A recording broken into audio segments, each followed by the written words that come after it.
Every parish has a story of how it began and stories of how the parish grew and struggled through the years. These shared experiences all contribute to who we are as a parish. Our history, our people and resources, and the challenges of today are all things we need to consider as we prayerfully discern our future as St. Peter's Church, Salisbury Parish.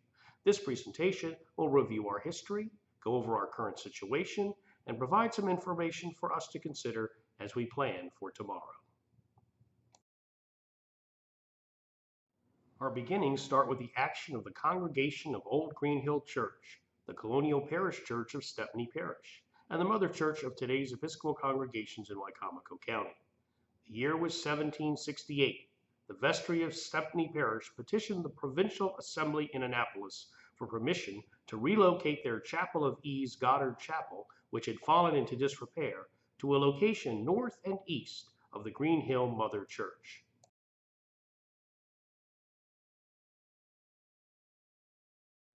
The site chosen was a sandy hill overlooking the growing river trade and alongside the quaint dormer homes of the 36-year-old village of Salisbury Town. In time, the new parish became known as the head of the River Chapel, Wicomico Chapel, and Salisbury Chapel. Tradition says that the women of Salisbury Town went down to the waterfront to load the deep red bricks in their aprons and bring them to the building site. The original building was charmingly simple, measuring 45 feet by 65 feet, with walls built 3 feet thick. 2 rows of small paned recessed windows gave light to the boxed pews, along with galleries on 3 sides. There were stately pillars and a simple chancel at the east end with a simple wooden cross. As the American Revolution stretched to the eastern shore of Maryland, the people of the River Chapel were completing the task of building their house of God. To the patriots, the citizens of Salisbury Town, those conducting service were seen as worshiping in support of the Church of England. The parishioners found that with their minister exiled, that attempts to hold worship services were branded as disloyal to the cause. During this time, the church was used as a barrack for General Smallwood's troops in 1777. The church fell into a serious state of disrepair. By 1780, the property was restored to be used for worship again by the Select Vestry Act of 1779. All ties to the Church of England had been severed. Soon, the 3 churches of Stepney Parish became part of the newly formed Diocese of Maryland in the Protestant Episcopal Church of America. The diocese elected its first bishop in 1792, Bishop Thomas Claggett, who determined to reside in Baltimore on the Western Shore. Bishop Claggett came to Stepney Parish on July 20, 1795, to celebrate the first 50 confirmations of Stepney Parish. In a report to Bishop Claggett in 1798, it was noted that Salisbury Chapel was still in need of repairs. Maintaining church buildings is a recurring issue facing each generation throughout our church's history. The vestry met to determine how it would finance the repairs to the windows, doors, all the ceilings that were giving way under the galleries, and to fit banisters around the communion table. In order to finance the repairs, the vestry petitioned the General Assembly for permission to sell off 6 lots that the church owned. Permission was granted.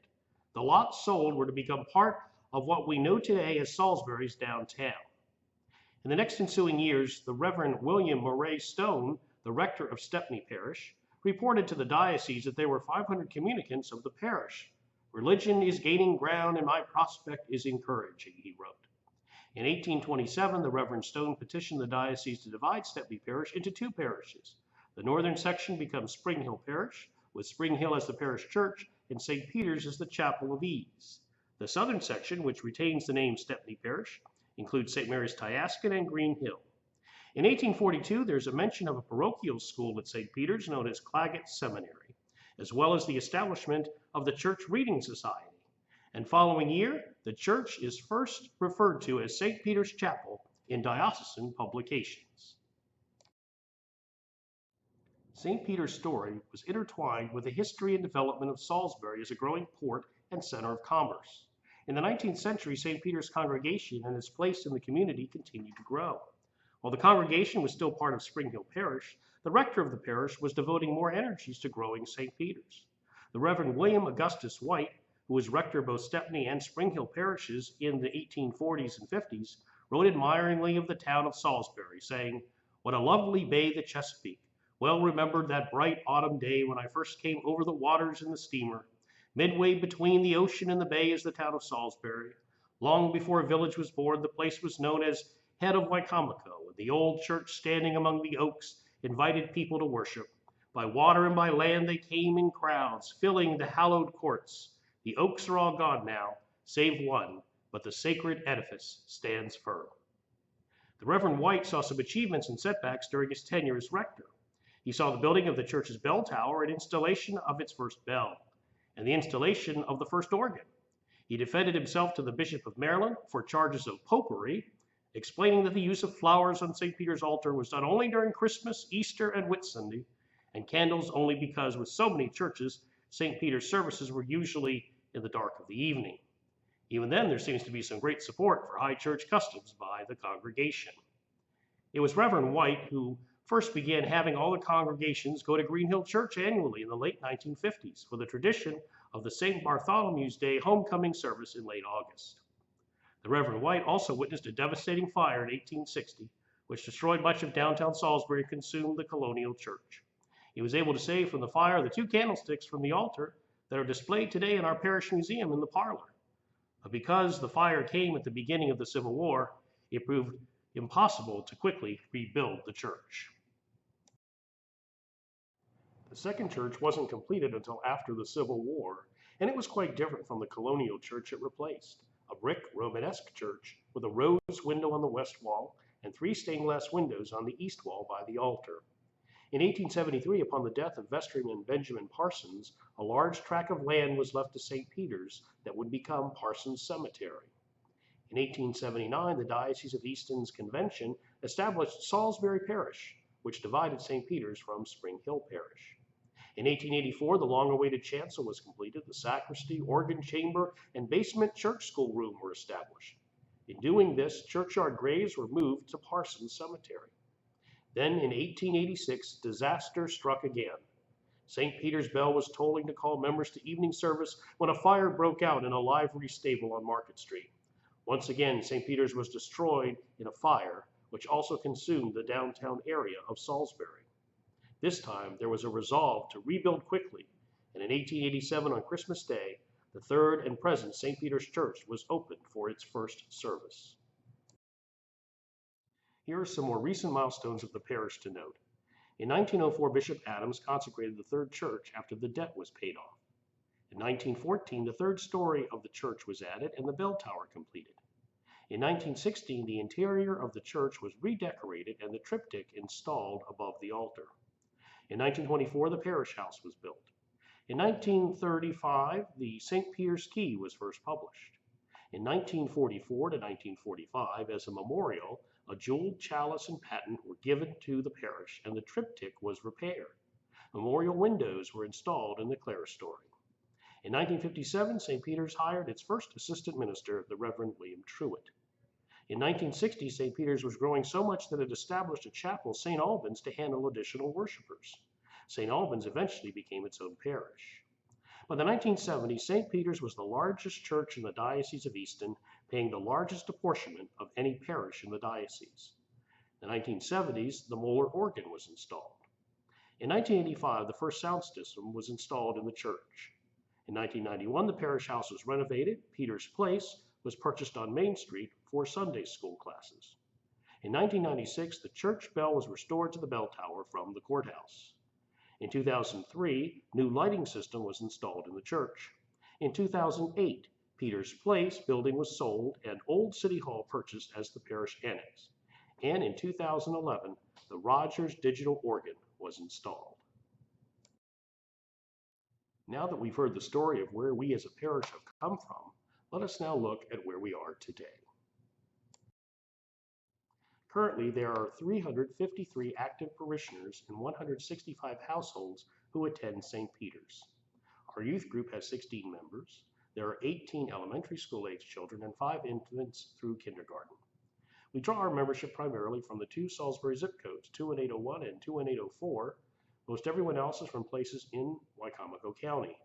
Our average Sunday attendance last year was 135, and Easter attendance was 302. Attendance declined from 1998 through 2008 and then was up in 2009 before declining even further through 2013. We are now seeing slow but steady increase in attendance in 2014, 2015, and so far in 2016. Although at 135 average attendance on a Sunday, we are nowhere near where we were in 1998 at almost 300 on a Sunday. Our staff is much smaller than it used to be. Today we have 1 full-time clergy, 1 full-time parish secretary, 4 part-time music directors, and 1 part-time youth ministries intern. Additionally, we contract out our sexton responsibilities and bookkeeping. St. Peter's is engaged in many ministries. 31 of them are listed here.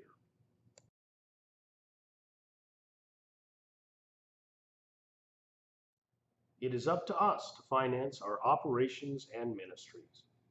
Where does our income come from? 88% comes from the pledges and donations of parishioners.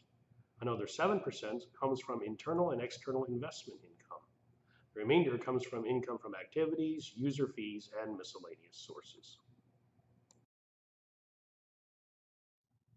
Where does the money go? Clergy and staff compensation accounts for 65% of our expenses. 33% is overhead, such as building expenses, utilities, and office expenses. 6% is tithe to the diocese and Episcopal Church, and the remaining 6% is used for ministries. While personnel is the largest cost, realize that most of what they do is directly tied to ministries. Because of the age of our buildings and equipment, the overhead expenses at St. Peter's are high. Replacement of aging systems with more efficient systems and the retirement of debt could free up some of these dollars for other ministries.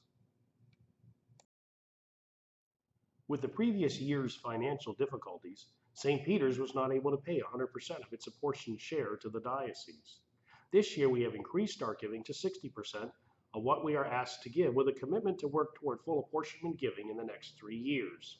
The ability of the diocese to call our new bishop and to be able to enact some exciting new ministries is dependent on our current continued increased giving and those of other parishes. Fulfilling our apportionment is also a basic obligation of being a parish in the Episcopal Church.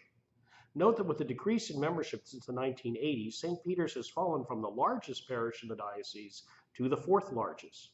Christ Church Easton continues by far to be the largest church these days in the diocese by attendance and income. Now that we have heard our story and reviewed our current situation, we have a better idea of who we are. Now, where would we like to be in the future? Who do we want to become as St. Peter's Church in downtown Salisbury? Consider the opportunities before us. We are now financially stable. We have a dynamic leader in our rector, Father David, and in our vestry, and in the good work being done by our many volunteer committees. Our music program is invigorated. Our youth and family ministries are growing. We are seeing noticeable increases in attendance at worship and church events. Add to that the fact that we are located in Salisbury, in the largest metropolitan area on the Eastern Shore, which is now growing in population and whose downtown is changing and growing in ways unseen in over 40 years. We are also facing some challenges as we look to the future, including some physical challenges, the maintenance and repair required for old buildings, an aging HVAC system, roofs over the parish house and annex that are reaching the end of their useful lives, continuing to service the debt on about a $300,000 mortgage on the annex, no rent for 10 months on our vacant office suite in the annex, attention needed to the pipe and digital organ. We are also challenged to carry out our mission with just 1 clergy person and 1 secretary and part-time music staff, along with many loyal volunteers. With the decrease in membership over the past 10 years, there is a smaller base of people we can call upon to help provide the resources we need. And then there are external factors that challenge us, especially the fact that more and more people see no need to be involved in a church. Our surroundings are changing, and downtown Salisbury is being revitalized. It will look and feel different than it has in many years, and St. Peter's is in the midst of it all. Here are some of the changes and possibilities. Number 1 represents the new Riverwalk that extends from the new Acorn Market restaurant to the La Quinta Hotel, which will allow more riverside festivals and activities on the river downtown. Number 2 is the downtown plaza strip of Main Street, which within the next year or so is scheduled to be redesigned. Traffic will reverse flow from west to east, from Mill Street to Division Street, and there will be two-way traffic from Division Street to St. Peter's Street. All westbound traffic will have to turn right at St. Peter's Street, increasing traffic flow in front of our front doors. Number 3 is the current site of parking lot number 1, which has been sold to develop a block of multi-use buildings, a mix of retail, apartment, park areas, and parking. Number 4 is the site of the Marina Landing project. Plans call for building a multi-story building facing the marina with apartments above the first floor commercial spaces. The outdoor area will include a large television screen and a stage area that would likely be used for movie nights, viewing sports events, or New Year ball drops. Also planned is the construction of a boathouse and the opportunity for a vendor to rent out kayaks and boats for recreational use downtown. Number 5 shows where plans are underway to look at creating a more pedestrian-friendly rotary at the intersection of Riverside Drive, Mill Street, Camden Street, and Carroll Street. Number 6 indicates a place where proposals are being sought to build on the parking lot between Route 13 and the County District Court building, possibly a grocery store. Imagine having a grocery store back in downtown Salisbury. And number 7 shows that between the drawbridges of West Main Street and Route 50, a developer is proposing to build an iconic structure and a signature landmark for downtown Salisbury, which would include a market hall and retail space with apartments above and will bridge downtown with the Marina District. Taking into consideration where we have been and where we are now, St. Peter's is entering into an exciting time of discernment about our future. The vestry met in the spring to begin the conversation. We invited members of the congregation this summer to put their thoughts down on butcher paper, and we're asking you to have a conversation with fellow parishioners about what you value and yearn for at St. Peter's, to explore a vision for St. Peter's, who we are and who we can become as we strive to know and to share the love of Christ.